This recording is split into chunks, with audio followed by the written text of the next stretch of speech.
Hello guys, yan yung ginawa ko sa lababo ko kasi yung dati kong lababo is nangungupas na and then yung pong tiles niya biyak-biyak na. So ang ginawa ko, bumili ako ng ating Guti Self-Leveling Epoxy Colored Sand Floor Paint.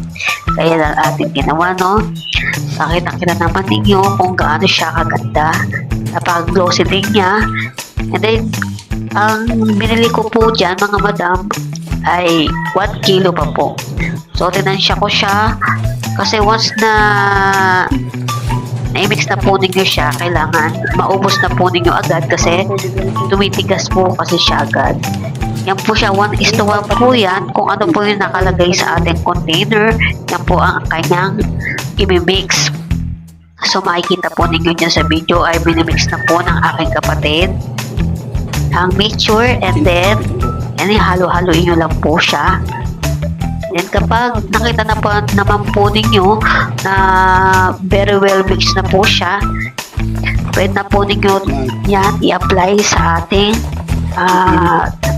semento or tiles. Yan, didikit po talaga yan. Kaya po siya before. And then yan po yung aking binili mga madam. 2 kilo na po yan. Depende po sa inyong pag-apply kung manipis or makapal. Yan po yung mga applicator po niya, magkakasama po yan.